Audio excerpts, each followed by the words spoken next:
Hello, Bridgewater College Education 370 students. In this screencast, we're going to talk about doing the assignment about creating a classroom drawing. Now, you may know that I have this assignment for two reasons. First and foremost, I want you to think about how your room is going to be arranged, because having a room that's well arranged for a learning environment will greatly help with your classroom management. On the other hand, another reason for making this assignment is to sharpen those technology skills of yours, because as a classroom teacher, you need to have a good set of classroom technology skills. I'm going to use Microsoft Word to do this assignment. You could use other programs, but Word is something available to each of us, and so we're going to use it to create our classroom drawing. I've opened Word, and one of the first things I want to do is go to Page Layout and change my layout, my orientation, to landscape. I can see my classroom better, and while I'm doing that, let's also change the margins to narrow. That gives me more room in which to draw. And maybe the first thing that I need to do now is to add walls to our classroom. The easy way to do that is just to go to Page Borders. Let's pick a line style here. We can pick from various styles.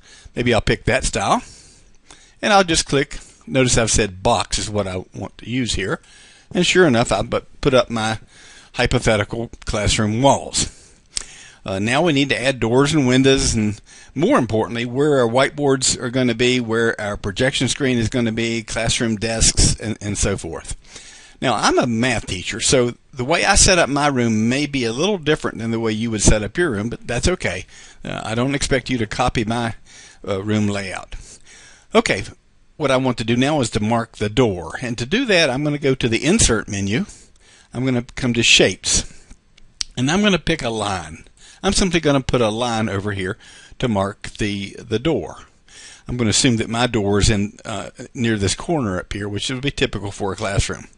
Now, here's a little trick you may not know. If you hold the Shift key down when you draw a line, then it will be a horizontal or vertical or 45-degree angle. That is, it won't be an almost horizontal line. It will be an exact horizontal line. So that's what I'm doing. I'm holding my Shift key down as I draw that line, and I like the way that comes out. Now, I wish it were thicker, so I'll right-click, Format Shape, and I'll make my width a lot thicker. I'll just click here and watch my line is getting thicker as I click, and I'm happy with that. So let's just close. Now I need to get the other half of my door marked. I'm not going to go through this process again. I'm going to copy, Control-C, and then Control-V to paste. Control-C to copy, Control-V to paste, and now I've got my door. I'm going to put a bulletin board up, and I have to tell you that I'm not a bulletin board fan, so I'm not going to have a classroom full of bulletin boards. I'm going to have one small one. I'll put it near the door. So let's do that now. I'll Control-V to paste another marker, and this is going to be where my bulletin board will start. And again, I'm not going to have a lot of bulletin board space. I'll just have it stop about right there. As a math teacher, I like whiteboard space, so I'm going to add now a whiteboard. So let's suppose our whiteboard starts here and goes down to here. And of course, I'm going to have to label all these things later on, and we'll certainly learn to do that. You don't get to pick where your windows are in a classroom, but I'm going to hope that mine are over here on the side. I don't want them to be in a distracting place. And of course, they're going to be on one of your four walls for most classrooms. There are exceptions to that, incidentally. Some people have classrooms with no windows in them. But I'm going to assume that my windows are over here, and again, I will mark that later on. I want to put markers for, this will be the front of my classroom, this is going to be the back, and I want to put where my whiteboards are going to be there too. So let me drop another line down. This time though, I'm going to spin it. I grab the corner and spin it down, and that's going to be my marker for where my projection screen goes. My projection screen is going to be in the center, so I'll put my first marker there. I'm going to use the Control-C to copy, Control-V to paste these vertical lines, and I'm going to assume that my projection screen to be about that big. And now I'll add a whiteboard on either side of it. Actually, I like that idea of having a whiteboard on both sides of the projection screen, because that way you can have information that changes on your projection screen, but which stays up on the whiteboard side. So I'm actually putting whiteboards on both of my two sides of the screen. Rather small whiteboards, but nonetheless whiteboards that we can have student work or my writing or whatever announcements are up here. So again, I've got whiteboard, projection screen, whiteboard, windows. Oh, I need to put some whiteboard on the back. Now you might think I'm going crazy with all these whiteboards, but again, as a math teacher, I like that option. Okay, we need to label each of these.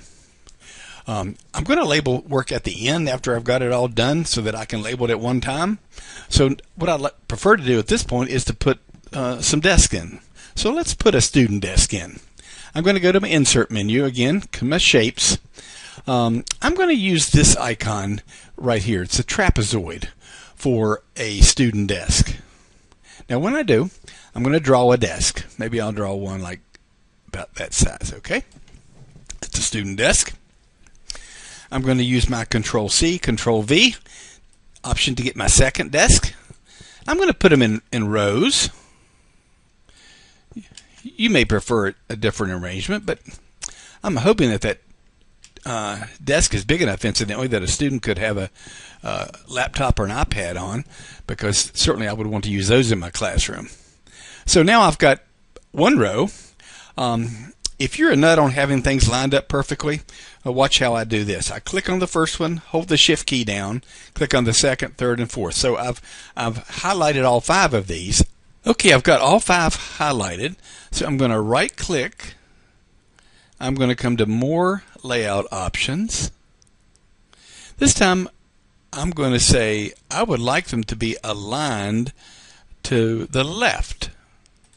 Now when I do, notice what it did. It lined them up perfectly. Now here's the trick.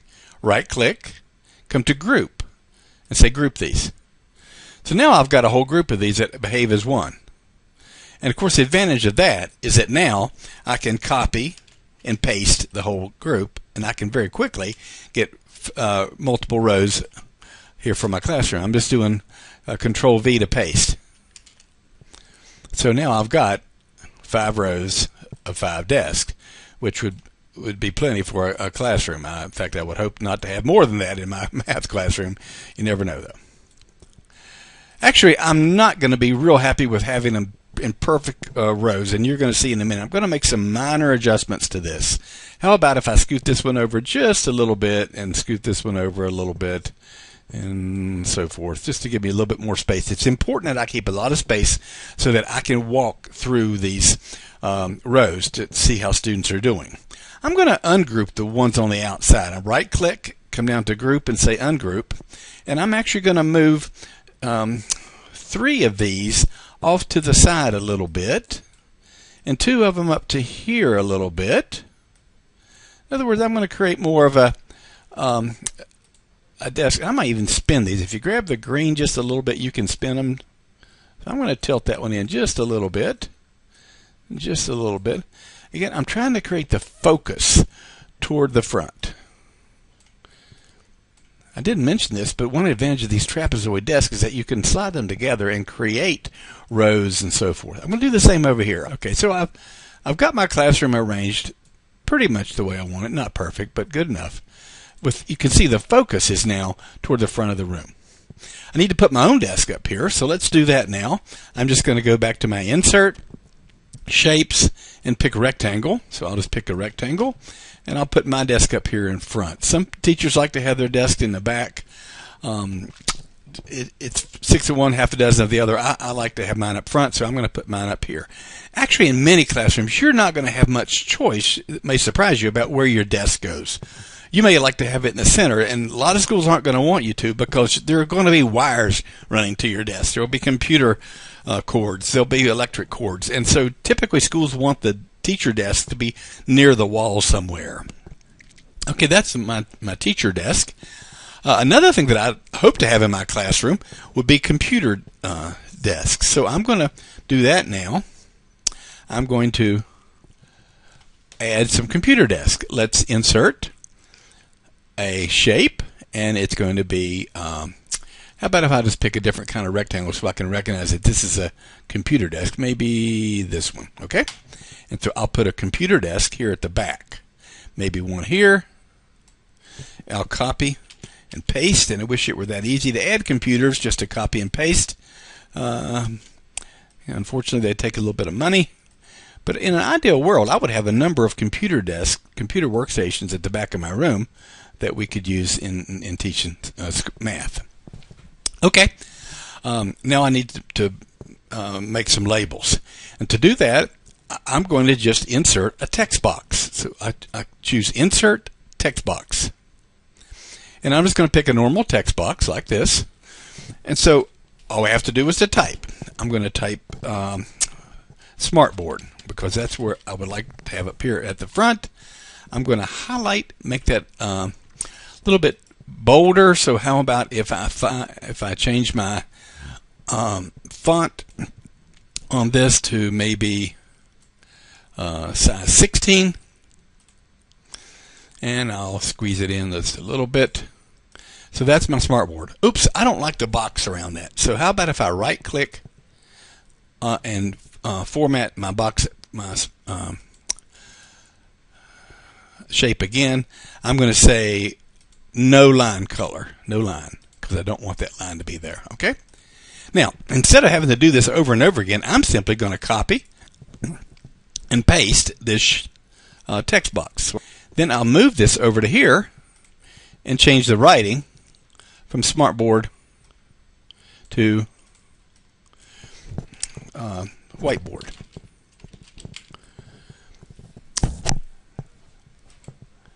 I'm going to do that throughout the room, and I'll pause the video right now, do that, and come right back. Okay, you see I've got all my labels done now. What I want to do now is I'm going to turn the labels here 90 degrees. So I click on this one. Oh, it might be good if I centered it first. So how about if I highlight and click on the center option? That's going to center that now. Now I'm going to grab the green button at the top, and I'm going to spin it until where it's vertical. I've done that now. I'll move it up. And I pretty much got that door where I want it to be now. So I'm going to do that for the other labels that are on the vertical sides. Okay, finally I'm going to add just a few arrows just for the heck of it. I'm going to go to Page Layout, come down to, go back to Insert, come down to Shapes. I'm going to pick the arrows. And let's draw an arrow from here to there, just showing that's a student desk. Maybe another one, so let's just copy and paste. Apple C, Apple V. I'm sorry, Control C, Control V. I'm used to using a Mac. We'll do the same thing down here for a computer desk as well. We'll show that these are simply computer desk. I'll shorten that just a little bit so we can see what we have here. Control C, Control V. And now, obviously, I've labeled computer desks. Okay, with that, I think we're done. One final thing I'll show you is that if you want to make small changes to something, like maybe I want to scoot this arrow over just a little bit, instead of trying to do that with your mouse, use the arrow keys on your keyboard. You can make fine adjustments. If I want to raise bulletin board up just a little bit here, I'll just click and then use my up arrow. And that way I can slide it just a little.